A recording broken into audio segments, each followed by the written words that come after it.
야, 넌 얼마 주면 사람 죽일 수 있겠냐? 갑작스러운 혁수의 말에 당황스러운 표정으로 녀석의 얼굴을 살폈다. 장난기 그득 담긴 얼굴을 보니 늘 하던 것처럼 실없는 소리인 것 같았기에 어이없어 하면서도 나름 진지하게 대답했다. 글쎄, 난 10억을 줘도 못할 것 같은데. 내 대답이 우스웠는지 녀석은 코웃음을 흘리며 말했다. 이거 하여간 쫄보 새끼. 누가 새끼 새끼 아니랄까봐. 난 대답 대신 어색한 미소를 지으며 삼겹살을 잘랐다. 혁수는 소주와 함께 잘 익은 고기를 입안에 밀어넣고서 다시금 입을 열었다. 봐라. 세상에서 제일 중요한 게 뭐야? 돈이야, 돈. 돈이 있으면 권력도 생기고 또 명예도 따라오는 거라고. 괜히 치면치려 하면서 눈치 볼 필요가 없다, 이 말이야. 묵묵히 가위질을 하면서 살짝 입술을 깨물었다. 10년 지기라고는 하지만 이렇게 터무니없는 말을 할 때마다 상당하게 껄끄러웠다. 야, 나봐. 눈치 안 보고 신나게 보니까 어때? 사람이 때깔이 다르지 않냐? 돈 있지, 가오 있지. 또 이 동네에서 내 이름 석자 모르는 사람 있냐? 이렇게 살아야지. 넌 나한테 좀 배워야 돼. 그때 큰형님 밑에 들어가자 할 때 내 말 들었으면 얼마나 좋냐. 떳떳하게 산다느니 어쩌냐 하면서 뭔 사업한다더니 그따위로 후줄근하게 사냐? 그때의 그 선택을 후회하진 않는다. 하지만 혁수의 말대로 생활이 궁핍해지다 보니 마음이 흔들리는 것도 사실이었다. 때문에 조금은 현실과 타협하기로 하고 혁수에게 도움을 요청한 것이다. 야, 이제라도 안 늦었어. 착한 척도 좋고 다 좋은데 일단 돈부터 해결해야지. 너도 먹고는 살아야 할 거 아니야. 자, 이거 받아. 혁수는 내게 서류 봉투를 내밀었다. 이게 뭐야? 난 그냥 잔밀이나 좀 달라고 부탁한 건데. 야, 가오가 있지. 내가 어떻게 너한테 잔밀을 시키냐? 친구 좋다는 게 뭐야? 내가 제대로 챙겨줄 테니까 한번 봐. 봉투를 열어보니 차용증 따위에 문서 몇 개가 들어있었다. 사람들한테 돈 빌려준 증명서류랑 차용증. 이자는 대충 다 받았고 남은 건 원금인데 수금이 좀 늦어져서 말이지. 다 합치면 대충 1억은 될걸? 뭐 내가 한 바퀴 싹 돌면 반나절이면 다 받게 하는데 귀찮기도 하고 또 다른 할 일이 많잖냐. 그러니까 이걸 너한테 싸게 넘긴다는 거지. 반도 아니고 딱 4천만 원에 이걸 넘겨주겠다 이거야. 당장 줄 필요는 없고 돈 받아서 천천히 주면 돼. 어때? 대충 계산해도 6천원 남지? 대박 아니야? 딱히 불법적인 것도 아니고 그냥 빌린 돈 정당하게 받는 거니까 너도 가오 안 상하고 난 또 친구 노릇하면서 번거로운 일 해결되니 서로 윈윈이지. 무슨 얘기인지 충분히 잘할 것 같았다. 이자로 충분히 이익을 본 뒤 더 이상 원활한 수금이 되지 않는 악성빚을 나에게 판다는 의미였다. 아예 배째라고 들어놓는 사람들은 다 뺐어. 좀 귀찮긴 하겠지만 늦든 빠르든 다 내줄 만한 사람들이니까. 정중하게 부탁하든 겁을 주든 무릎을 꿇든 그건 네가 알아서 하고. 이제 너도 사람답게 살아야 될 거 아니야. 빚을 사온다는 생각에 거부감이 들었지만 좋은 기회가 됨을 부정할 순 없었다. 혁수가 올바른 녀석은 아니지만 친구를 등쳐먹거나 배신할 녀석도 아니다. 녀석의 말에 거짓이 없음은 분명했다. 결국 혁수가 나에게 4천을 투자해서 1억을 벌 수 있는 사업을 소개시켜준 셈이었다. 정당하게 빌려준 돈을 정당하게 받는다. 다소 불법적인 일까지 각오했던 나로서는 오히려 다행스러운 일이었다. 돈을 받아내는 방식이야 내 스타일대로 하면 된다. 고맙다. 난 조용히 서류를 받아들었다.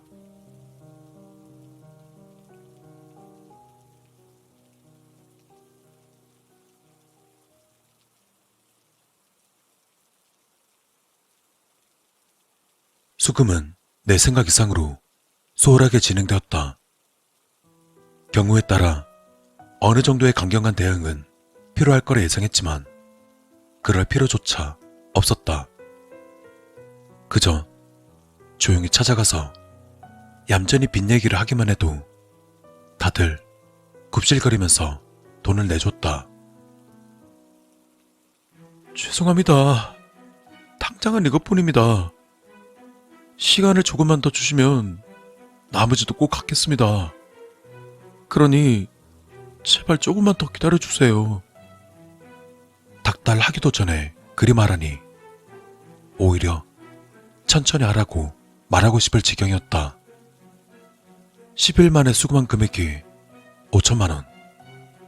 또 남은 5천만 원을 받는데도 보름이 걸리지 않았다.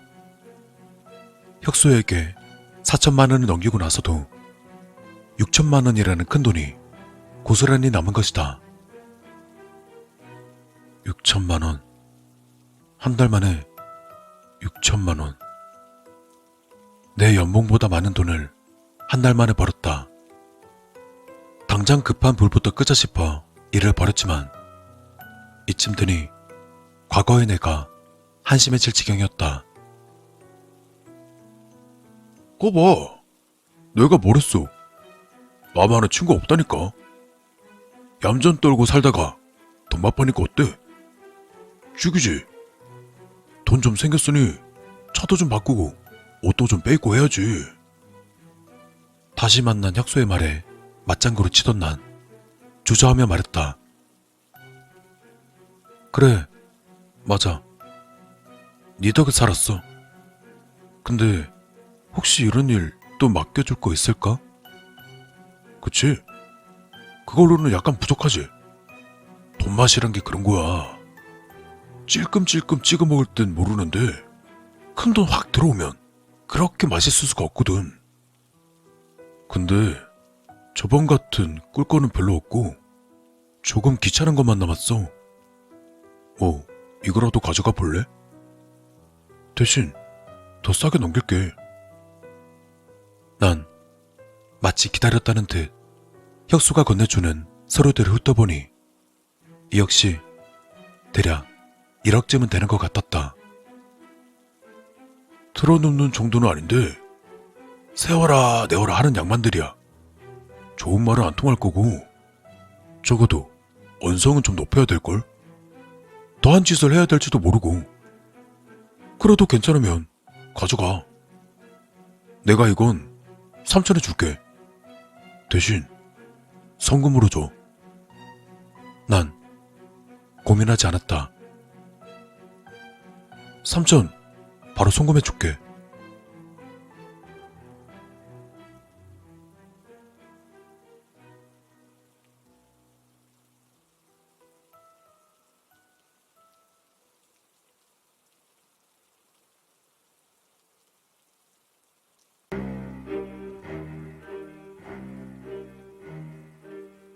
와, 벌써 다 받았다고 그걸? 한 달도 안 지났는데? 혁수의 놀란 얼굴에 묘하게 뿌듯함을 느끼며 대답했다. 그럼 별로 힘든 건 없었어. 다들 순순히 잘 주더라고. 물론 사실이 아니었다. 공갈 협박이나 기물 파손 같은 거친 방식을 다소 많이 써야 했다.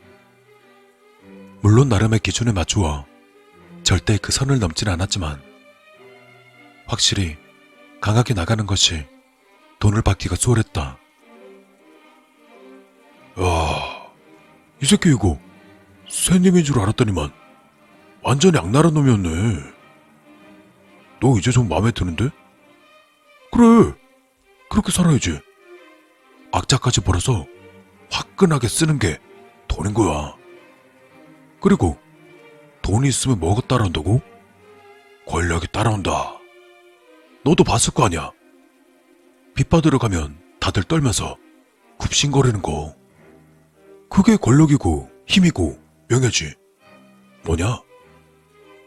자, 그럼 다시 물어보자. 지금은 얼마 주면 사람 죽일 수 있겠냐? 그전처럼 거부감이 느껴지지 않았다. 그렇기 때문에 난 웃으며 대답할 수 있었다.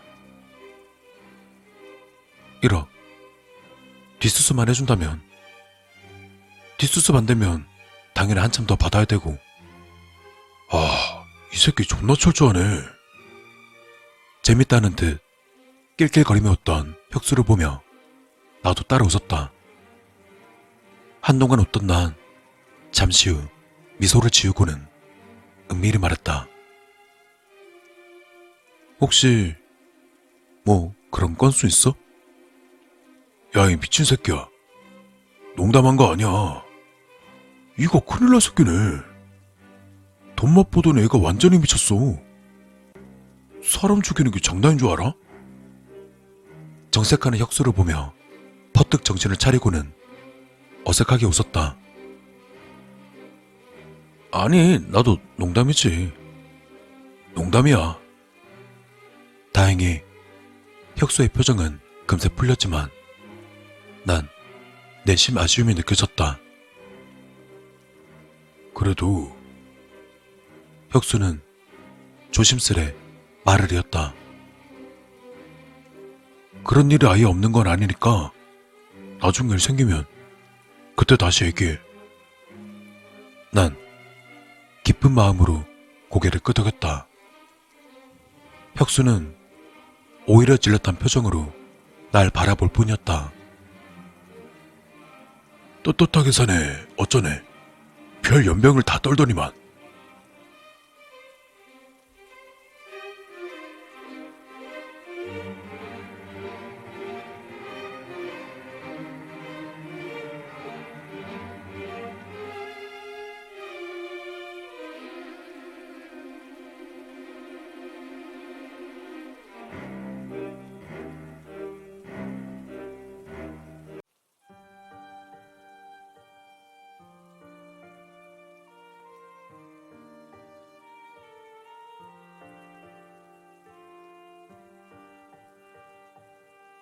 내 나이 30대에 들어서는 지금 죽음이란 것은 그저 막연한 일이었다. 그래서 막상 시한부가 내려지고 나니 감정적으로도 실감나지 않았다. 슬프지도 않았고 두려운 건 약간 겁나는 정도에 불과했다. 현실을 받아들이고 죽음이란 것에 마주서는 데는 아무래도 제법 시간이 필요할 것 같았다. 시간. 순간 웃음이 배어나왔다. 이제 살 날이 얼마 남지 않은 나에게 필요한 게 시간이라. 그래도 아직 웃음이 나는 걸 보니 심적 여유는 있는 모양이었다. 그렇다면 정신이 온전한 지금 차분하게 죽음에 대비해야 한다. 대체 무엇을 하고 무엇을 준비해야 할까? 가장 먼저 떠오른 것은 유서였다. 하지만 이내 고개를 저었다. 거창함 따윈 없이 조용하고 소소하게 죽음을 맞이해야 했다. 조금 우울해진 기분으로 휴대폰을 들어 친구 목록을 살펴보았다. 얘는 연락 안 되는 친구. 얘는 기억도 안 나는 모임에서 봤던 사람, 옛날 직장 동료, 어릴 때 친했는데 지금은 손절한 녀석, 얼굴만 알고 있는 대학 동창, 잡다한 사람을 빼고 편하게 전화할 사람을 손에 꼽는다. 불과 예전엔 넘쳐나던 친구들과 지인들이었는데 고개만 돌리면 언제든 볼 수 있었고 만날 수 있었는데 사회생활하고 결혼하며 조금씩 뜸해지더니 결국 이런 꼴이었다. 연락처 목록을 천천히 살피며 그들과 행복했던 순간을 떠올려 봤지만 돌아오는 것이라곤 이렇게 되어버린 현실에 대한 씁쓸함 뿐이었다. 우울감이 깊어지는 것을 느끼며 심사숙고해서 통화 버튼을 눌렀다.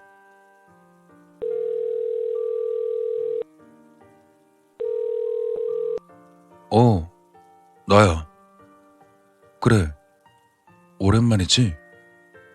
그냥 안부자 전화했지 뭐. 그래, 그때 내 결혼식 때 잠깐 보고 나서 그 뒤로 못 봤잖아. 요새 잘 지냈지? 나야 뭐 그렇지. 아니야, 그런 건 아니고 그냥 궁금해서. 아니라니까. 뭐 꼭 용건이 있어야 전화하냐? 다음에 밥 한번 먹자. 이번엔 내가 사야지. 너한테 얻어먹은 게 얼만데. 알았어. 들어가. 시덥잖은 통화였지만 죽음으로 한 발짝 더 다가서는 느낌이었다. 이후로 몇몇 사람들에게 전화를 더 돌려보았다. 하지만 서글프게도 거의 받지 않거나 바쁘다며 금세 끊어버렸다. 나는 나 자신에게 말했다. 이왕이면 잘 살지 그랬냐. 이거 장례식 때 며칠은 오겠어? 괜히 마음 어지러워지기 전에 그만두기로 하고 엄마에게 주저하며 전화를 걸었다. 엄마. 아들이야. 웬일은 무슨 아들이 엄마한테 전화하는 게 뭐 이상한가? 날 추운데 따뜻하게 다니시는 거지? 예, 요새 감기 독해요. 아버지는? 옆에 계셔? 그럼 바꿔줄래요? 아니, 그냥 안부 인사 좀 하게. 왜? 싫으시대? 괜히 머쓱하니까 그러시네 또. 그래요. 조만간 드릴게. 몸조리 잘 하고 계셔. 괜히 통화만 길어졌다가 눈물이 날 것 같은 기분에 서둘러 전화를 끊었다. 부모님과 즐거웠던 시간들을 떠올리려 했지만 우습게도 생각나는 것은 속속이고 말 안 듣던 못난 과거의 내 모습들 뿐이었다. 얼마 전까지만 해도 크게 와닿지 않았는데 못난 아들인지라 죽기 직전에 와서야 후회가 되는 모양이었다. 철없던 예전의 나를 욕하며 정신을 차려보니 이제 가장 힘든 일이 남아있었다. 내가 사랑하는 내 아내. 못난 나를 만나 한창 이쁠 나이에 고생하며 내 옆을 지켜준 내 아내. 집안의 반대를 무릅쓰고 억지로 한 결혼인데 그런 여자를 과부로 만들다니 마음이 찢어지는 기분이었다. 어떻게 말을 꺼내야 할지, 무슨 말을 꺼내야 할지 알 수 없었다. 그렇다고 마냥 길바닥에서 휴대폰만 만지작거릴 순 없었다. 나에겐 이제 시간이 얼마 없으니까. 딱히 대책이 있는 건 아니지만 천천히 집으로 향했다. 가는 동안 어떻게 위로할지 떠오르길 바라면서.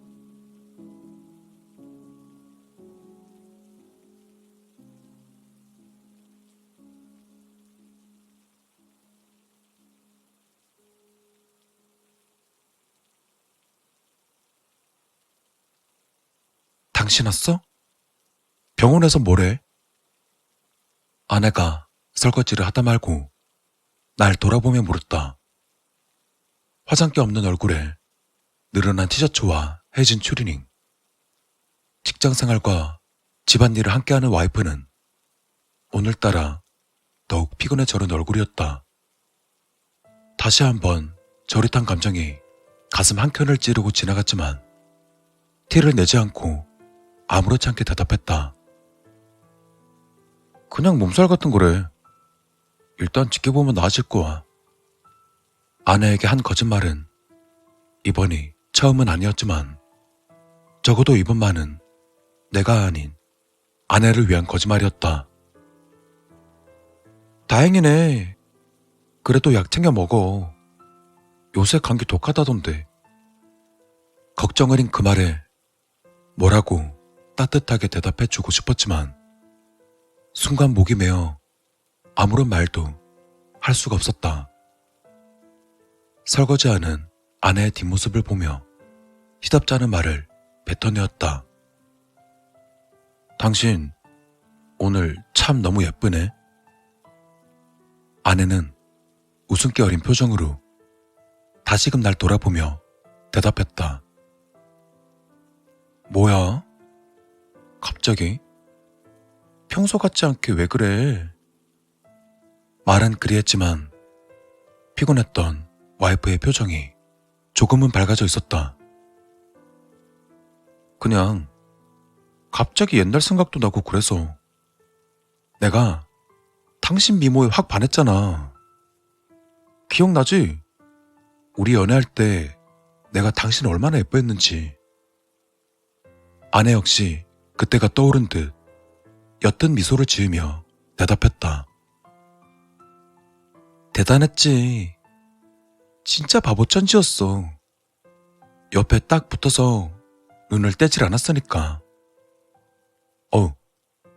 지금은 생각만 해도 오글거리는데 그땐 어떻게 참았나 몰라.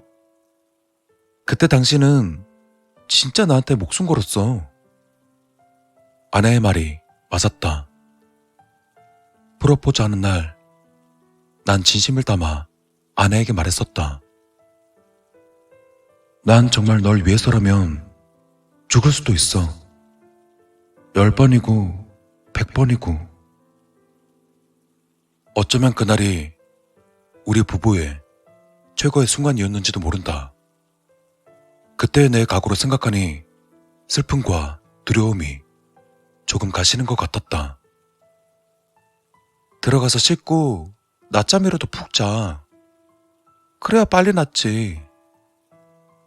자상한 아내에게 다시 한번 감동하며 각오를 다졌다. 특별한 무언가를 해주기보단 예전에 그때 그 마음으로 소소하고 행복한 일상을 보내자. 그게 우리가 행복해지는 길일 테니까.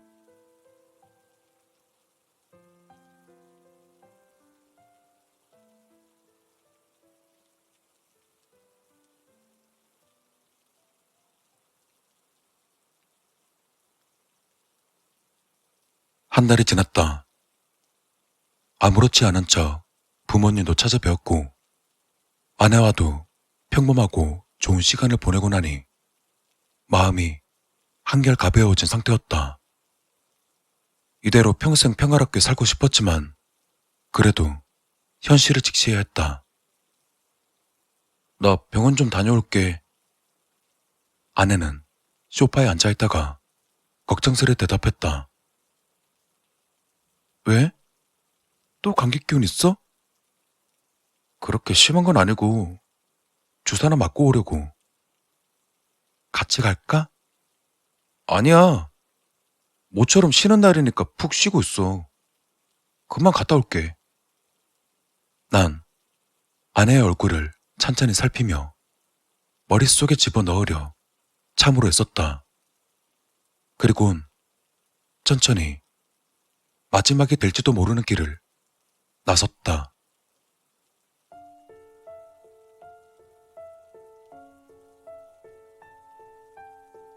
최대한 느릿하게 걸음을 옮겼지만 너무도 순식간에 도착하고 말았다. 엘리베이터 대신 계단을 선택했다. 한 칸 한 칸 오를 때마다 어린 시절부터 지금까지의 행복했던 순간들과 또 후회되는 순간들을 떠올렸다. 한숨을 내쉬며 굳게 의지를 다지고는 문을 열고 들어갔다. 사무실 안쪽에는 이제 가족보다 더 익숙한 얼굴인 험상궂은 사내가 나를 기다리고 있었다. 한 달 지났네. 오늘까지 돈 못 갚으면 아주 무서운 일이 일어날 거라고 내가 분명 똑똑히 말한 것 같은데. 어째 보아하니 빈손인 것 같은데? 예전이었다면 벌벌 떨었겠지만 지금의 난 완전히 각오가 선 상태였다. 죄송하단 말은 못하겠습니다. 애초에 제가 빌린 것도 아니고 또 상식적인 이자도 아니지 않습니까? 그런 큰 돈은 갚을 여력이 없어요. 그러니까 마음대로 하세요. 사채업자는 웃으면서 일어나더니 내 앞에 섰다. 우리 고객님 눈빛이 아주 강렬하네. 생닭이라도 씹어먹을 패기가 느껴져. 친구 보증 잘못 써가지고 비참하게 끌려온 그 멍청하고 순진한 양반이 그새 기가 엄청 세졌네. 근데 아저씨, 이 바닥은 말이야, 그렇게 개같이 구르면서 남의 시체에서 피 뽑아먹고 살아남은 인간들이 넘치는 곳이야. 대충 눈에 힘주고 패기 부린다고 해결되는 게 아니란 말이지. 근데 그렇게 배 째라고 나오면 진짜 배돼지 갈라서 통나무로 만들어버리는 게 이 바닥인 거야. 당당하게 최후를 맞이하겠다 다짐했지만 사채업자가 꺼내든 사시미 칼을 보니 몸이 떨리는 건 어쩔 수 없었다. 떨리는 심장을 부여잡고 마른 침을 삼키며 간신히 대답했다. 마음대로 하세요. 눈을 뽑아버리든 심장을 꺼내가든 전 이미 각오했습니다. 당당해 보이길 바라며 눈을 감았다. 이 양반 보게 뒤지고 싶다는데 죽여줘야지. 눈 꼭 감고 계셔. 절대 뜨지 말고 바로 모가지 따버릴 거니까. 그때 빠르게 다가오는 소리와 동시에 내 목으로 차가운 칼의 느낌이 드는 순간 나도 모르게 움찔거리며 눈을 떴다. 오, 아저씨, 뜨지 말라니까. 그리고 사채업자는 내 목에 닿아 있는 칼을 확 하고 그어버렸다. 난 거친 비명과 함께 그대로 주저앉으며 목을 감싸쥐었지만 무슨 일인지 피도 통증도 느껴지지 않았다. 사채업자는 깔깔거리며 뒤집어서 잡은 칼을 내 얼굴에다 들이밀었다. 아저씨, 조금 전에 아저씨 어디 갔어? 칼등이야, 칼등. 쫄기는 병신 새끼가. 어이, 내가 너 같은 쥐질이 한두 번 봤겠냐?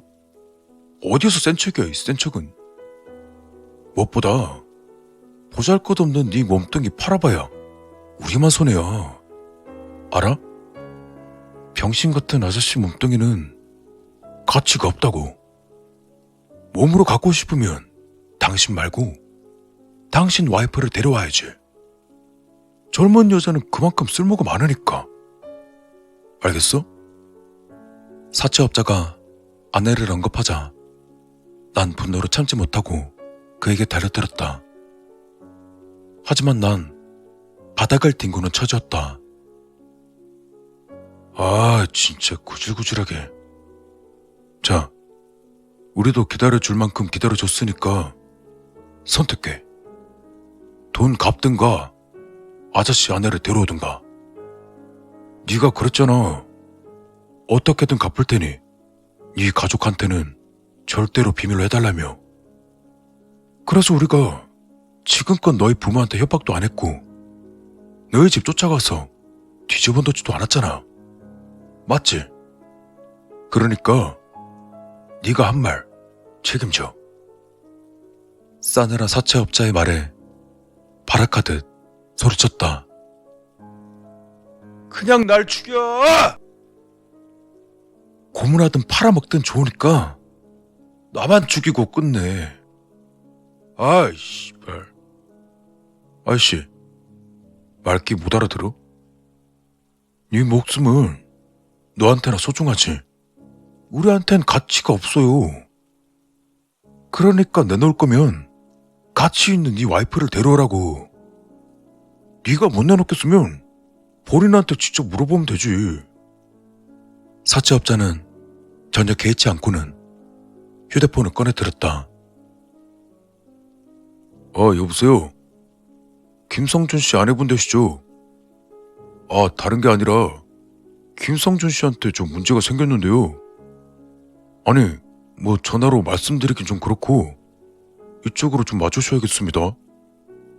예, 주소 불러드릴게요. 난 크게 소리쳐 사채업자를 말려보려 했지만 어느새 다가온 정장차림 사내들에게 입이 막혀버린 뒤였다. 전화를 끊은 사채업자는 웃으며 얘기했다. 야, 아이씨, 금방 온다는데? 아주 그냥 예뻐 죽겠어. 너 같은 찌질한 놈이 어쩜 이렇게 참하고 좋은 여자를 꼬셨나 몰라. 그래도 기뻐해. 네 와이프만 넘겨주면 넌 산다니까. 죽으려고 작정했다지만 솔직히 무서웠잖아. 그치? 그러니까 네 아내가 너를 살리고 죽었다 생각하고 새로 얻은 목숨 소중하게 여기면서 살아.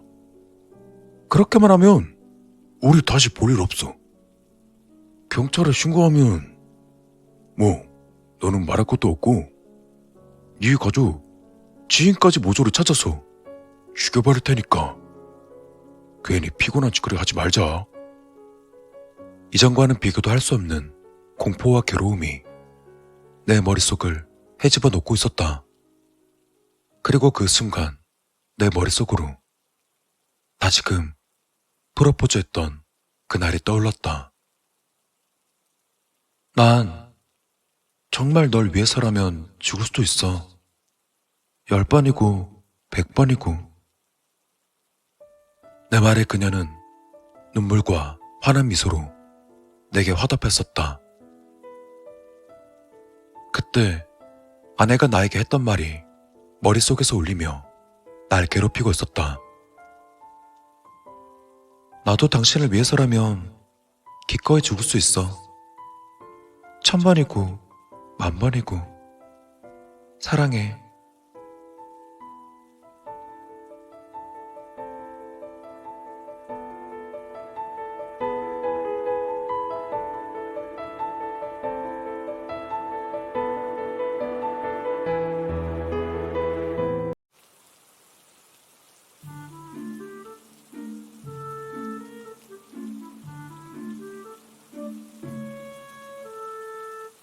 내가 중학생 때 일이다. 당시 교통사고로 인해 복숭아뼈가 부러져 병원에 입원 중이었다. 내 기억으로 그 병원은 약 5층 정도로 작지도 그리 크지도 않은 병원이었는데 그곳에서 내 바로 옆자리에 있던 아저씨가 들려준 섬뜩한 이야기가 한 가지 있었다. 그건 어느 간호사에 관한 이야기였다. 그때 내가 입원한 지 일주일이 되던 날이었다. 학생, 많이 아프겠네? 그곳은 5인 병실이었지만 입원해 있던 사람은 그 아저씨와 나 둘뿐이었고 서먹한 분위기 속에서 아저씨가 먼저 내게 말을 걸어왔다. 괜찮아요. 좀 지나면 통증도 없을 거래요. 근데 아저씨는 뭐 때문에 입원하신 거예요? 그러자 그 아저씨는 머리를 긁적이며 너털 웃음을 짓더니 대답했다. 별건 아니고 내가 평소에 승부욕이 좀 강한데 축구하다가 우리 팀이 지게 된 거야. 그래서 홧김에 골대로 확 차버렸다가 정강이가 부러지지 뭐냐. 난 그 말을 듣고 오만상을 지으며 대답했다. 뼈가 부러질 정도면 많이 아프시겠어요. 하지만 그 아저씨는 뭐가 그리 신이 나신 건지 대화하는 내내 웃고 있었다. 뭐 살다 보면 이런 일도 있고 저런 일도 있고 그런 거지 뭐. 안 그래? 그러잖아. 자네는 지금 몇 살이야? 아, 저는 16살이에요. 아, 중학생이구나. 난 올해 50. 나이 차이가 좀 심하긴 하지만 아저씨와 나는 어색한 이 병원에서 친해지기 시작했다. 둘 다 다리를 다친 환자라서 이동할 때면 항상 휠체어를 써야만 했고 화장실을 갈 때도 바람 쐬러 나갈 때도 우린 꼭 붙어 다녔다. 마치 아빠와 아들처럼. 부모님은 맞벌이 하시는 탓에 처음 입원할 때 외에는 잘 들려보지 못하셨다. 한창 놀고 떠들 나이에 당신 하루선 아저씨가 옆에 있어 참 다행이었다고 생각했다.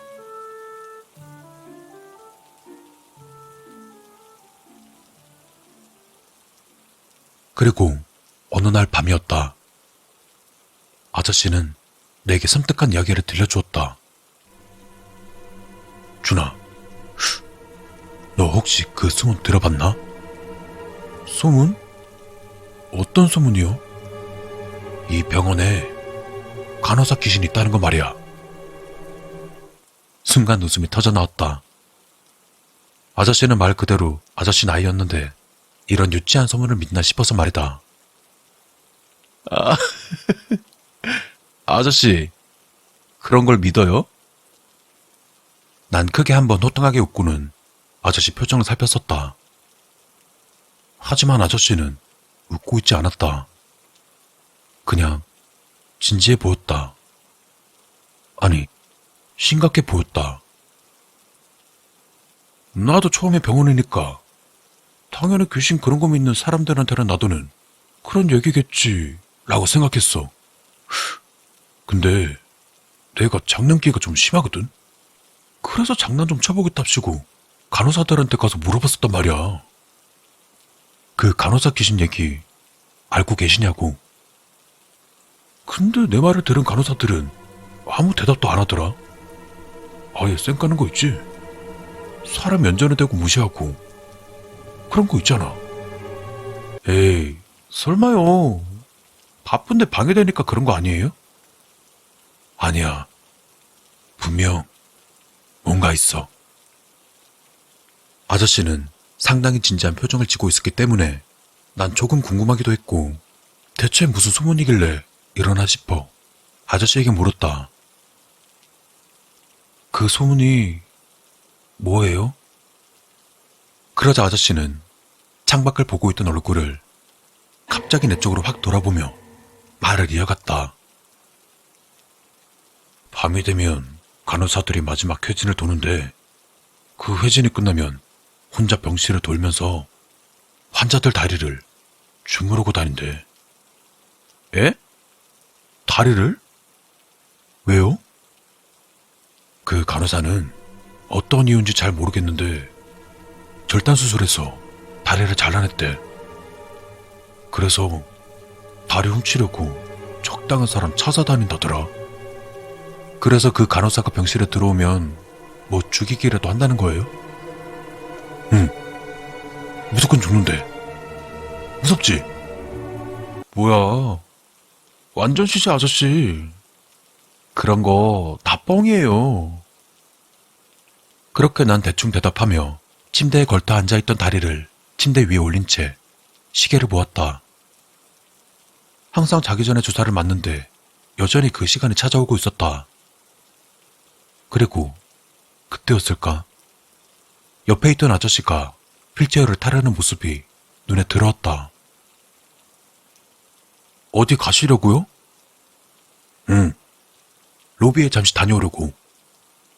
그렇게 병실을 빠져나가는 아저씨의 뒷모습이 보였다. 잠깐, 그러고 보니 그 아저씨는 항상 내가 주사를 맞을 시간만 되면 병실에 없었다. 난 그저 주사를 무서워하나? 라며 혼자 속으로 생각했고, 뒤이어 간호사분이 다가와서는 내게 말을 걸어왔다. 다리는 좀 괜찮아요? 아직 많이 아프죠?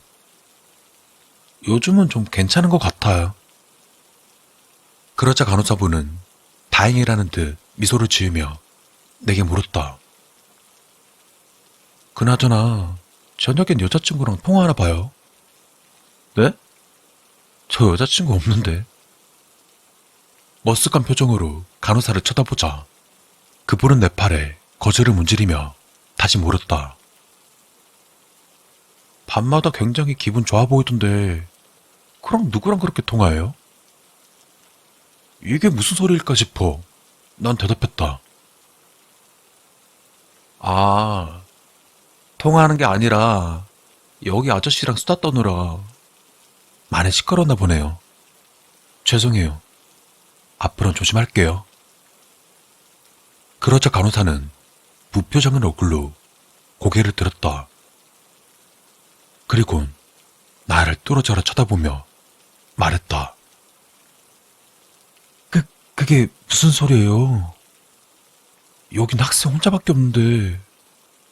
아, 친구 면회? 아니, 그게 아니라 혼자라뇨? 여기 제 옆자리에 아저씨. 순간 말문이 막혔다. 이게 무슨 상황일까 싶었다. 그러다 문득 매일 밤마다 아저씨가 날 위로하며 빨리 나으라고 내 다리를 주물러주던 것이 생각났다. 그것도 내가 잠든 후에 말이다. 그때 갑작스레 병원 복도에서 비상벨이 울리기 시작했고 간호사는 이야기를 하다 말고 주사만 얼른 놓은 채 잠시 기다리라는 말과 함께 황급히 병실을 빠져나갔다. 그리고 그날 밤 아저씨는 돌아오지 않았다. 그 다음날도 또 그 다음날도 병원에서 퇴원할 때까지 난 아저씨를 보지 못했다.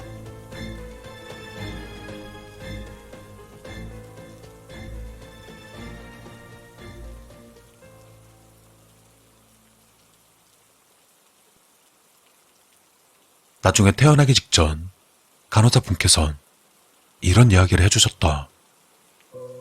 예전에 이 병원에서 일하던 아저씨가 있었는데 사고를 당해 다리를 절단하는 일이 있었다고.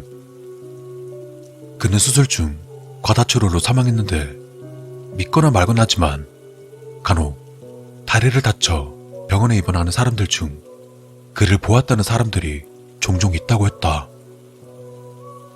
회진이 끝날 시간 혼자서 병실을 돌며 본인과 비슷한 다리를 다친 환자들의 다리를 주무르고 다닌다고 한다. 마치 빨리 나으라는 듯 말이다. 그리고 그 간호사를 본 환자들은 정말 신기하게 회복 속도가 빨라져 예상 날짜보다 더 빨리 퇴원한다고 한다.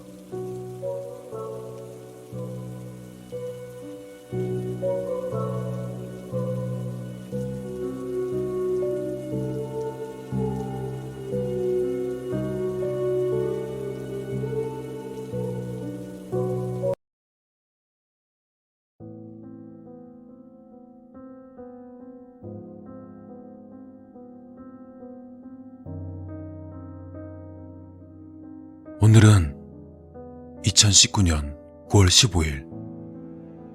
영상을 찍는 현재 시각은 23시 13분.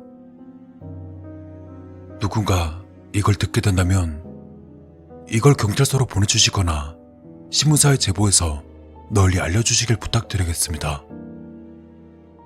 전 제가 지금 살고 있는 이 이상한 빌라에 대해 이야기하려 합니다.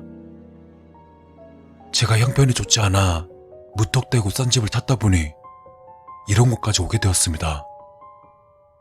오래전에 지어진 건물이긴 해도 여러 가구가 살 수 있는 넓은 곳입니다. 하지만 이 건물도 이 안에 사는 사람들도 전부 정상이 아닙니다. 이곳의 주소는 말이죠.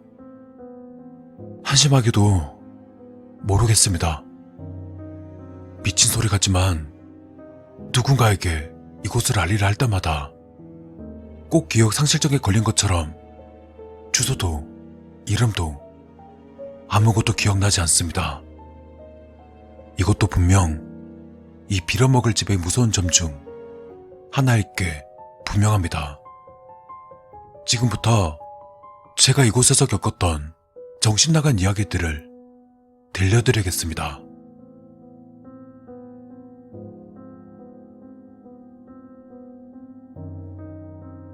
첫 번째로, 이곳에 사는 사람들은 전부 인간 같지도 않은 것들입니다.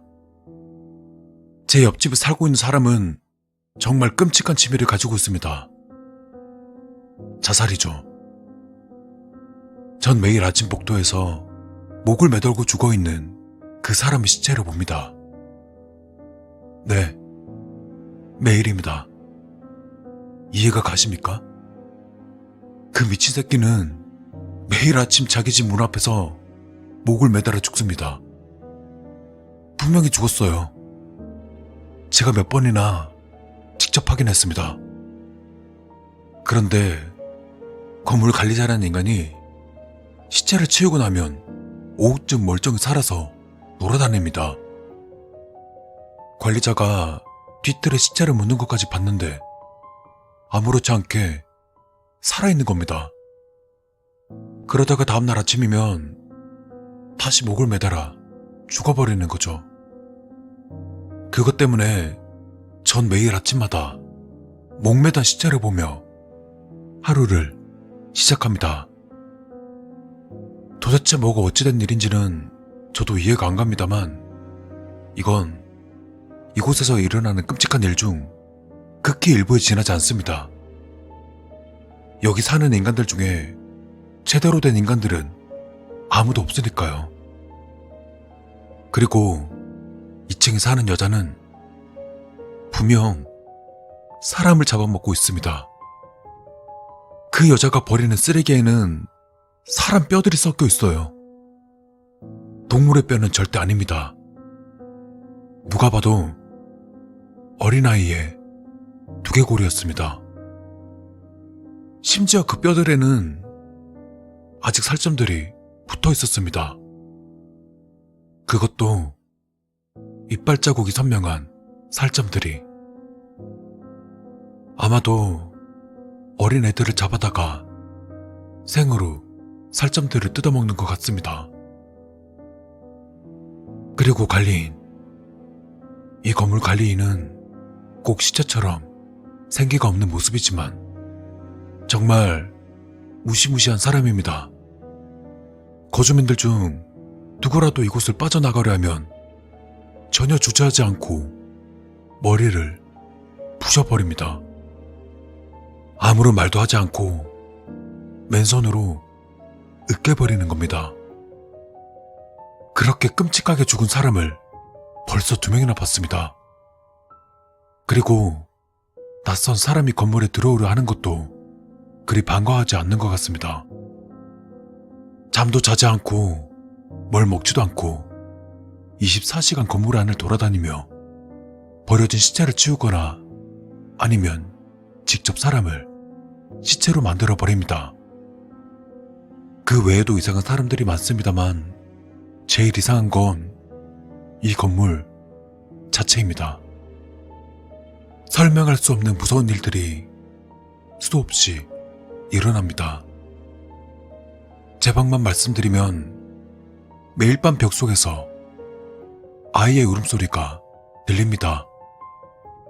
여기서 꺼내달라고, 배고프다고, 엄마가 보고 싶다고 애처롭게 울고 있습니다. 그리고 침대, 어린아이같이 들릴 수 있겠지만 제 방 침대 밑엔 괴물이 있습니다. 꼭 사람과 두꺼비를 섞어놓은 것처럼 생긴 끔찍한 그것이 침대 아래 구석에 자리 잡고서 절 빤히 쳐다보고 있습니다. 지금은 꿈쩍도 하고 있지 않지만 언제 그게 기어 나와서 저에게 이빨을 드러낼지 모릅니다. 그리고 가끔씩 낯선 여자가 우리 집 창문 앞으로 떨어집니다. 쿵 소리가 나서 창문 밖을 내다보면 웬 여자가 피투성이 같은 채 바닥에 널브러져 있습니다. 죽진 않았는지 조금씩 꿈틀대는 듯 제가 도움을 요청하기도 전에 관리인이 나타나서는 여자를 질질 끌고 갑니다. 똑같은 일이 몇 번 있었는데 떨어지는 여자는 항상 다른 사람이었습니다. 관리인이 끌고 간 여자들이 살았는지 죽었는지는 저도 잘 모릅니다. 이것 말고도 입에 담기도 싫은 끔찍한 일들이 하루에도 몇 번씩 일어나고 있습니다. 제가 가보지 않은 곳에서는 또 어떤 일이 일어나고 있을지 생각하기도 싫습니다. 저도 처음엔 이곳을 빠져나가려고 관리자의 눈을 피해 도망쳐보기도 했지만 정신을 차려보면 다시 제 방 안에 있었습니다. 이곳에선 잠도 제대로 자지 못합니다. 눈을 감으면 무언가 작은 생물들이 달라붙어 제 피부를 파먹으려 듭니다. 꼭 사람의 얼굴을 가진 거미같이 생긴 녀석들입니다.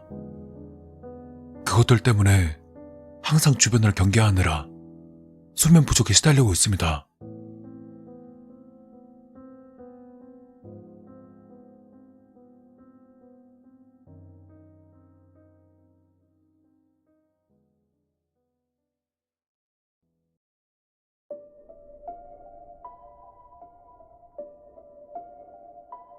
영상을 보고 있는 당신께 부탁드리겠습니다. 제발 이곳을 찾아서 저를 좀 꺼내주셨으면 좋겠습니다. 경찰이건 군인이건 함께 와서 저를 구해주세요. 제가 살아서 이곳을 나갈 수만 있다면 반드시 보답하겠습니다. 제 이름은 김지훈. 8년 전 일어났던 연쇄 살인사건의 범인입니다. 제가 죽인 7명의 사람들에 대해 자백하겠습니다. 그러니 제가 이곳에 있다는 걸 경찰에 꼭 알려주시길 바랍니다. 그리고 빨리 와주세요. 차라리 감옥에서 평생을 살겠습니다. 아니, 사형을 당해도 좋습니다. 죽더라도 이곳에서 끔찍하게 죽기는 싫습니다. 절대로 안 됩니다. 제발 저를 잡으러 와주시길 바랍니다.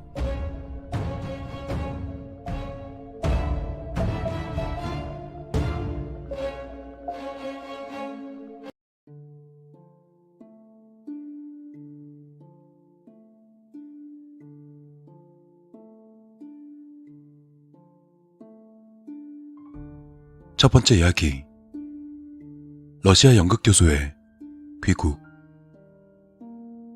이 이야기는 연극원 학생들에게 들었습니다.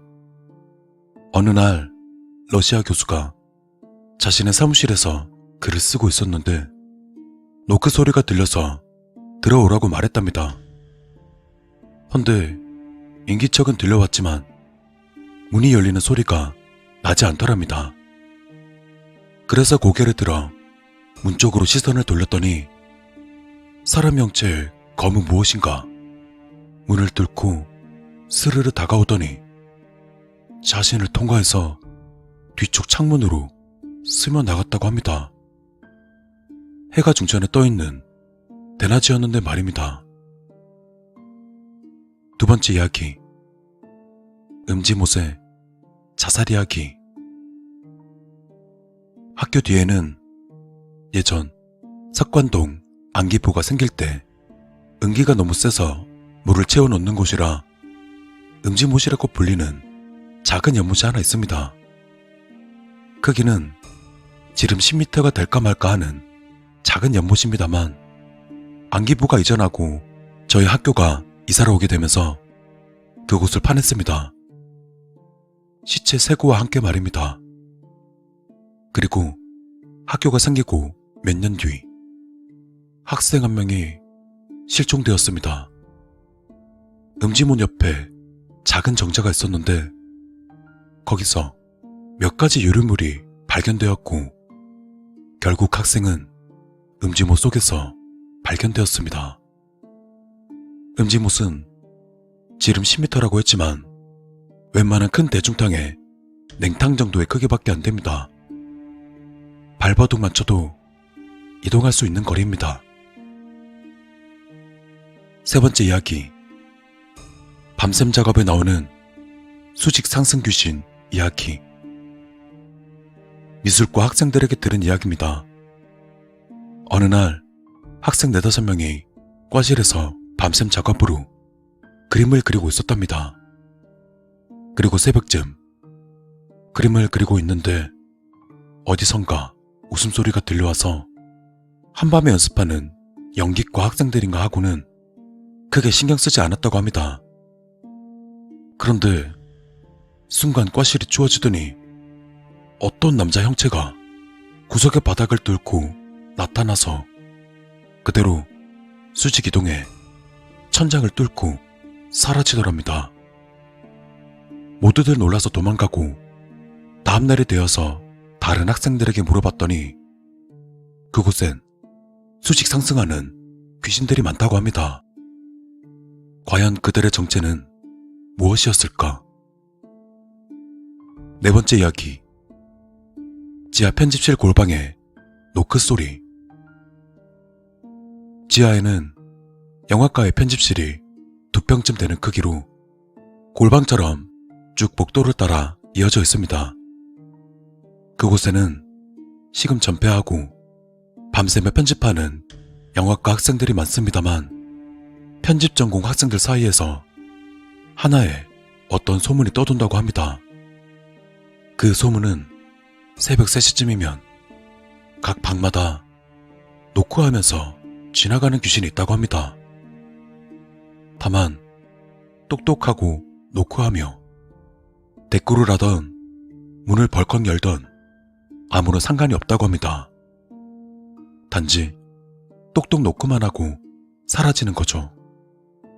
그래서 노크 소리가 들리자마자 문을 벌컥 열고 복도를 봤는데 아무도 없고 아무 소리도 안 나더랍니다. 하지만 옆에 방에 있던 학생에게 물어보면 방금 전 노크 소리가 들렸다고 합니다. 안에서만 들리는 노크 소리이고 형체도 안 보이는 노크 소리. 이젠 뭐 그냥 그러려니 한답니다. 매일 그러는 것도 아니고 1년에 2-3번 그럴 때가 있다고 합니다. 5번째 이야기. 수송대에 들리는 한밤의 차량 소리. 학교 뒤엔 예전 군용 차량들이 서 있던 수송대라는 큰 공터가 있습니다. 가운데 큰 콘크리트 바닥에 공터이고 주변으로 소형 탱크나 수송용 트럭이 있던 창고들이 있습니다. 지금은 미술한 학생 중 금속공예나 공간을 많이 차지하는 실기생들이 쓰고 있습니다만 그곳에서 밤에 작업을 하면 가끔 캐터필터 소리나 트럭의 엔진음 등이 들린다고 합니다. 당연히 지금 그곳은 승용차밖에 없습니다. 6번째 이야기. 경비 초소의 불빛. 학교가 그런 시설이어서 주변의 산으로 철문과 함께 군데군데 경비 초소가 서 있습니다. 물론 지금은 기관들이 철수하고 빈 초소들만이 남아있습니다만 한밤중 그 경비 초소에서 써질러 있듯 불빛을 봤다는 학생들은 매년 꾸준히 나타납니다. 7번째 이야기. 야산의 불빛. 조금 전 이야기와 상당히 비슷한데 사람이 다니는 곳 말고 산 쪽에 사는 꽤나 울창한 편입니다. 가끔 한밤중 갑자기 도깨비 불 같은 불이 산을 휙휙 돌아다니다가 꺼지는 경우도 있습니다. 8번째 이야기. 산속의 개소리. 근처에 주택이 많아 개가 짖는 소리가 들리긴 합니다만 몇몇 개들의 소리가 아닌 굉장히 사나운 개의 소리가 한 군데서 굉장히 크게, 즉 여러 마리가 한꺼번에 짖는 것 같은 소리가 들린다고 합니다. 이건 신간에서 들리는 소리인데 마치 궁견들이 몇십 마리가 한 번에 짖는 것과 같다고 합니다. 그런데 지금은 없지만 신관에서 처소로 가는 산길 옆엔 예전 궁견을 키우던 것 같은 큰 개 사육장이 폐허가 되어 남아있습니다. 9번째 이야기. 복도를 도는 뒷모습. 이번 이야기는 귀신을 보지 못했던 저도 실제로 보게 된 사건입니다. 건물 내부의 한쪽 끝은 예술극장에 있고 한쪽 칸은 천장까지 트인 중앙정원입니다. 복도를 따라 바깥으로 방들이 있죠. 그래서 건물 구조상 그 건물을 빙글빙글 계속 돌 수가 있는데 어느 날 제가 학교에서 밤샘 작업을 하다가 화장실을 가기 위해서 복도로 나섰습니다. 그런데 복도 코너에 어떤 사람이 쓱 코너를 도는 것이 보였습니다. 마침 제가 가려던 화장실도 그쪽이므로 저도 그를 따라서 코너를 돌았습니다. 그러다 또 반대쪽 끝에서 코너를 도는 사람이 보입니다. 복도의 가로와 세로의 길이는 다릅니다. 즉, 직사각형입니다. 그 코너를 도는 사람이 제가 뒤따라오기를 기다려서 돌거나 내가 돌아 나와 그 복도를 보기 직전 반대편까지 달려서 속도를 맞추지 않는 이상 매번 코너를 도는 뒷모습만 보기란 어쩌면 어렵습니다. 앞사람일 수도 있겠다고 생각하지만 다른 학생 중에서도 이런 경험을 한 사람도 있고 아는 사람의 뒷모습이라 계속 쫓아갔는데도 몇 번이고 코너를 도는 뒷모습만 보며 그 건물을 한 바퀴 이상 돌았다던 학생도 있습니다. 10번째 이야기. 축제에서 나타난 얼굴. 저런 괴담 때문에 학교 축제 당시 연극원 사람들은 귀신 놀이를 꾸민 적도 있었는데 당시 복도 창문 안쪽은 환기장처럼 사람 키보다 더 큰 세로 형태의 긴 창문이 있습니다. 거기에 종이축으로 사람 얼굴과 손을 만들어 창밖에서 안쪽으로 쳐다보게 달아놓고 분위기를 조성하기 위해 축제 중 학교의 내부 전원을 내려버렸습니다. 왜냐하면 내부 전원이 나가면 비상등이 들어와서 창문으로 하얀 얼굴과 손이 창밖에선 사람으로 보이기 때문입니다. 결과는 성공적이었습니다. 중정에서 클럽 파티를 하고 있던 저는 그날 학교 여기저기서 울려 퍼지는 비명소리를 들었으니까 말입니다. 그러다 곧 전기가 들어오고 연극원에 깜짝 쇼였다는 것을 밝혔지만 몇몇 학생들은 창밖이 아니라 복도로 비춘 비상조명으로 복도 한가운데서 쭈그려 앉아있는 아이를 봤다거나 기어다니는 여자를 봤다는 학생들도 나타났습니다. 게다가 연극원들은 복도 창밖으로 귀신 분장의 인형을 6군데밖에 설치하지 않았다고 했지만 사람들은 10명은 좋게 넘는 얼굴들을 보았다고 합니다. 그 외에도 불이 없는 소각로 굴뚝의 연기라던가 기숙사 복도에서 들리는 문을 긁는 듯한 소리, 또 영화과 스튜디오 세트 위로 하늘다리에서 사람이 뛰어다니는 소리 등 한여종에 대한 잡대한 괴담은 참 많습니다.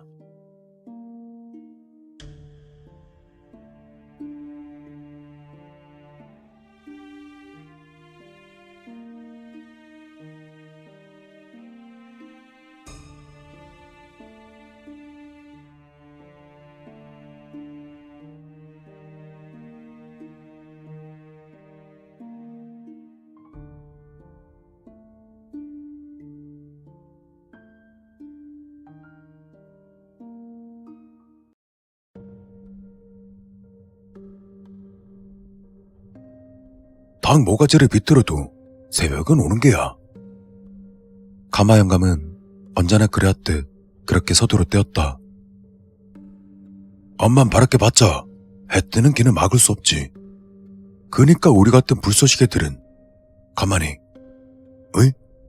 그냥 가만히 내는 그냥 돌인기라 하면서 살아야지. 가마 영감은 그 말대로 싫은 소리 한 번 없이 40년 가까이 불가마에 불을 지펴 시체를 태웠다. 제대로 된 염이 아닌 쓸데없는 시체를 처리하기 위한 소각이었다.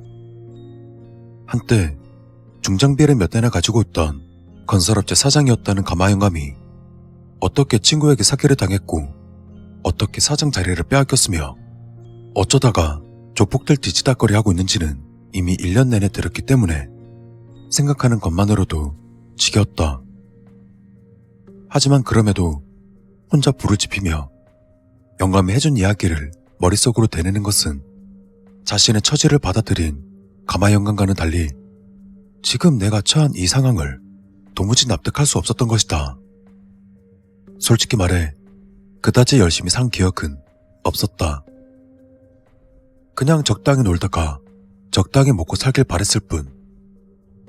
하지만 슬슬 내 미래에 대해서 불안감을 느낄 때쯤 노름꾼인 아버지 덕에 어이없이 진로가 정해져 버린 것이다.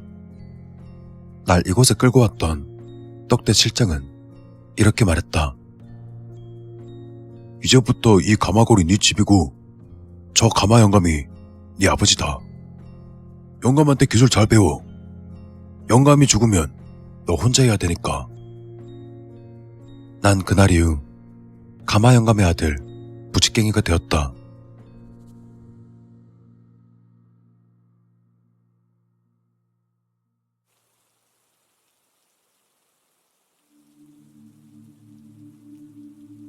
어이, 부직갱이!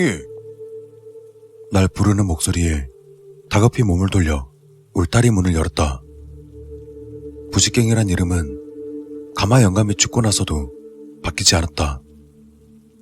그래봐야 날 부르는 사람이라곤 이 떡대를 포함한 몇 명뿐이었다. 실장님 오셨습니까? 그래. 수레 가져와. 오늘은 좀 많아. 다급히 수레를 끌어와서는 실장의 승합차에 트렁크를 열었다. 5. 비닐에 감긴 피투성이 고깃덩이가 총 5. 익숙한 손으로 고깃덩이를 쌓는 동안 실장은 담배를 태우며 가마를 훑어봤다. 여태 다 못 태웠어? 그게 마지막입니다. 실장은 못마땅하다는 듯 삐딱하게 쳐다보며 내게 말했다. 밀리지 마라. 시체 쌓아놓고 있는 거 혹시나 누가 보게 되면 진짜 감당 못한다. 그럼요. 잘 알죠. 문제없이 처리하겠습니다. 굽신거리며 시체를 옮기고 있는 내 꼴이 한심스러웠지만 지금으로선 딱히 방도가 없었다. 요새 공급이 좋아서 계속 나올 테니까 정신 똑바로 차려. 까딱 잘못하면 다음번 가마 속에 쳐 넣어지는 건 너야. 명심해. 결국 실장이 돌아갈 때까지 노비마냥 굽신거리 뒤에서야 허리를 펼 수 있었다. 저 돼지 같은 새끼.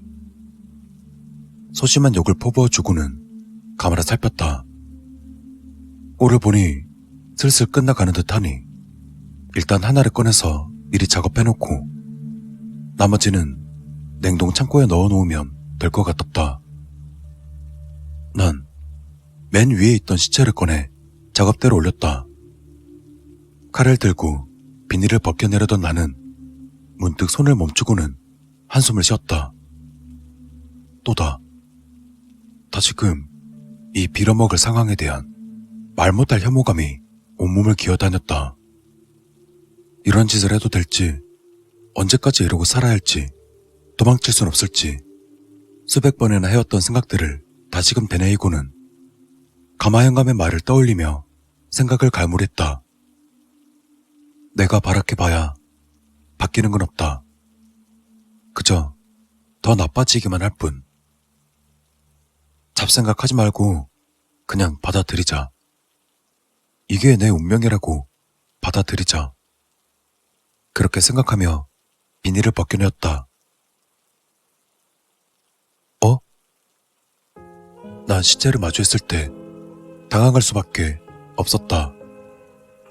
보통 여기에 들어오는 시체는 눈이며 장기며 쓸모 있는 것들은 전부 뽑혀버린 이른바 통나무 상태였기 때문에 끔찍하게 그지없었다. 하지만 이건 다르다. 칼을 댄 흔적도 없고 눈알 역시 그대로 있는 것 같았다. 게다가 마치 잠든 것 같은 여자의 얼굴은 상당한 미인이었다. 형태를 제대로 갖춘 여자의 모습은 참 오랜만에 보는 것 같았다. 난 적지 않은 시간 동안 가만히 여자를 내려다보다 퍼뜩 정신을 차리고는 가마를 살폈다. 이미 다 끝났으니 서둘러 시체를 넣어야 했다. 하지만 이리 더 예쁜 여자를 불태우자니 영 마음이 내키지 않았다. 난 여자를 급히 안아들고 냉동 창고에 넣었다. 그리고 펼쳐낸 다른 시체는 엉망으로 망가진 상태였다. 그 덕에 주저없이 가마 속에 밀어 넣을 수 있었다.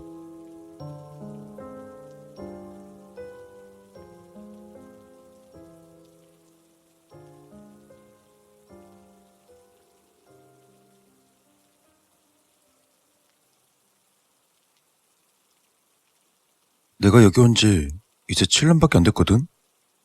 근데 벌써 내 이름을 잊어버린 것 같아. 그냥 태어날 때부터 난 부직갱이였던 것 같다고. 그게 싫어. 그게 싫은데 가마영감은 그래야 한대. 난 부직갱이고 앞으로도 그럴 거라고 생각하라는 거야. 바락해도 달라질 건 없대. 깨끗한 옷을 입고 있는 여자 시체. 시체에다가 이름을 붙여주었다. 새벽이. 새벽이라고 이름을 붙인 이 시체 앞에 앉아 주절주절 떠들고 있었다. 내가 눈치채지 못한 사이 너무 외로웠나 보다. 죽은 시체에게 마음이 간 탓에 마치 연인인 듯 친구인 듯 대하는 것이다. 새벽아, 생각해봐. 내가 태어날 때부터 부직갱이는 아니었을 거잖아. 지금이야 그렇다 치는데 내가 죽을 때도 부직갱이면 안 되잖아. 그건 잘못된 거 아니야? 냉동고의 한기가 싸구려 제끼 속을 파고들었지만 꾸역꾸역 버티며 말을 이었다. 난 언젠가는 여기서 나갈 거야. 닭 모가지가 아니라 그 돼지 새끼 모가지를 비틀어서라도. 널 보고 있으니까 그래야만 할 것 같은 느낌이 들었거든.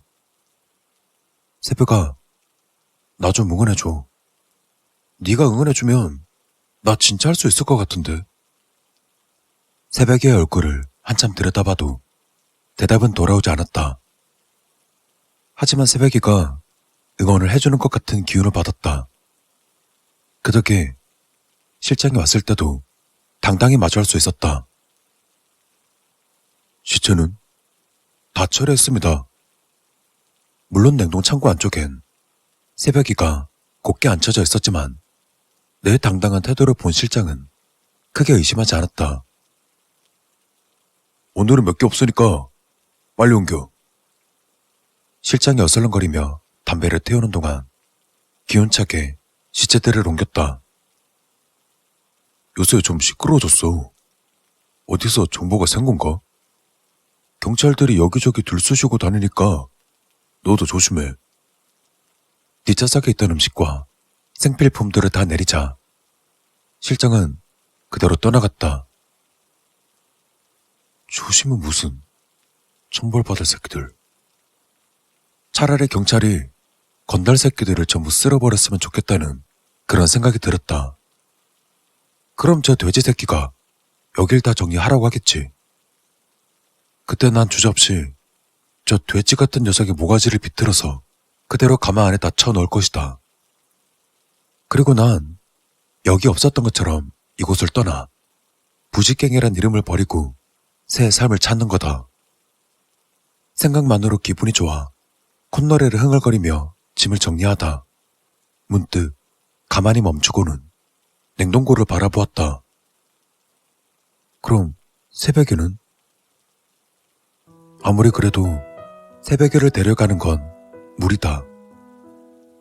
그렇다고 저렇게 방치해놓고 떠나지 못할 것이다. 염해주자. 제대로 격식 차려서 잘 화장해준 다음 이걸 모아서 양지 바른 곳에 뿌려주자. 괜찮은 생각 같았다. 다른 고기 덩어리처럼 바싹 태운 뒤 대충 한데 섞어 땅에 묻는 게 아니라 제대로 항아리에 담아서 잘 보내주는 거다. 다시금 콧노래가 나왔다.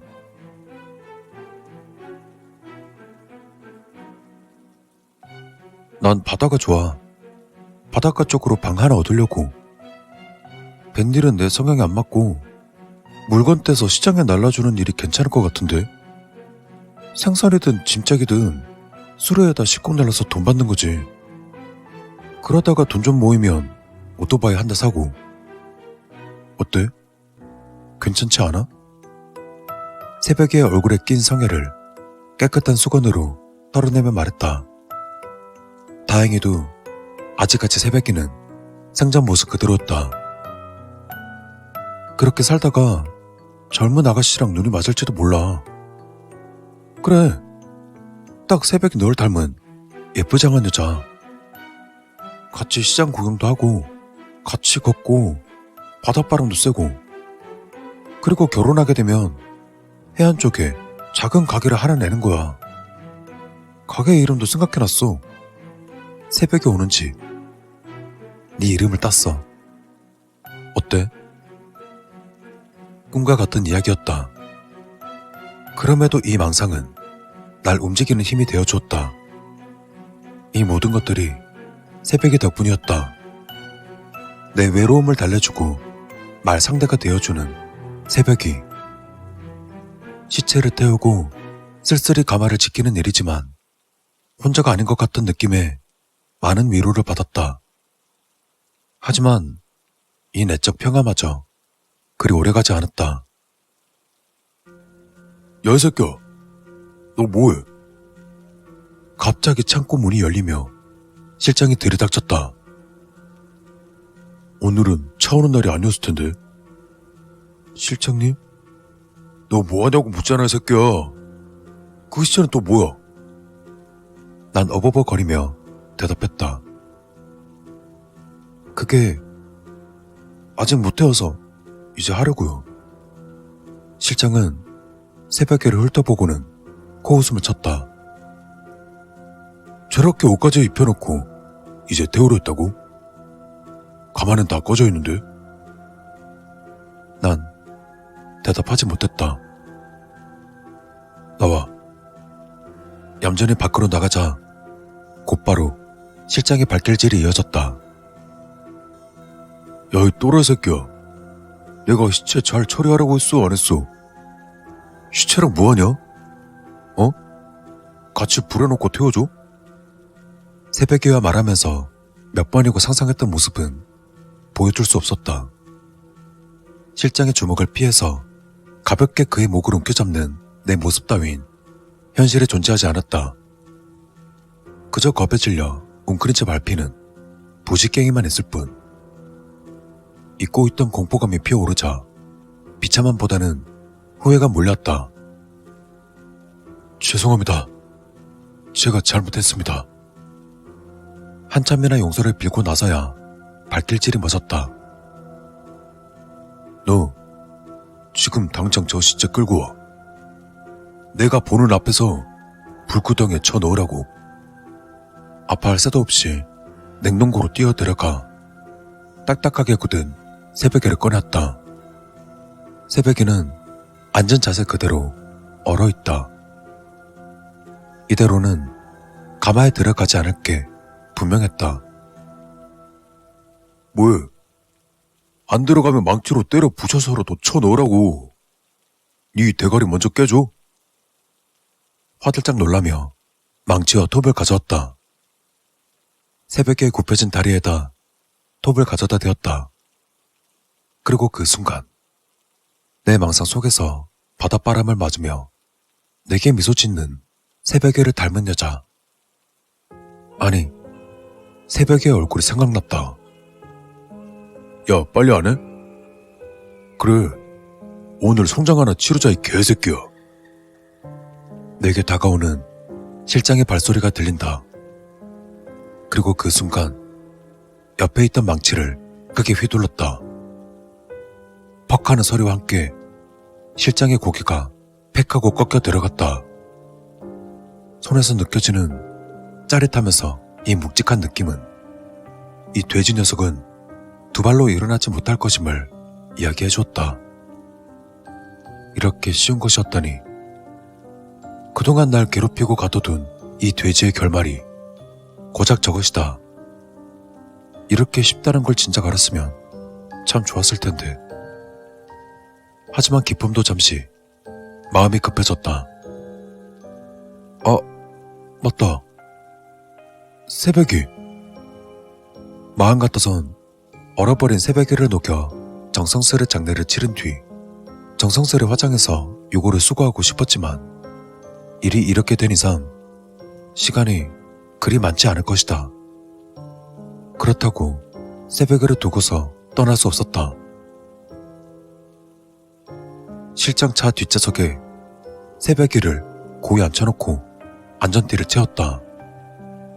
가까이서 보면 시체인 걸 알아채겠지만 멀리서 본다면 그리 티가 나지 않을 것 같았다. 집히는 대로 음식과 물건을 싣고 실장의 두툼한 지갑까지 꺼내어 차를 출발시켰다. 슬슬 벅찬 마음이 올라오기 시작했다.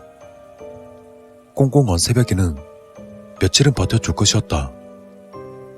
커다란 냉장고를 구할지 아니면 화장할 수 있는 곳을 찾을지는 나중 문제였다. 그저 지금은 새벽이와 바다를 보고 싶었다.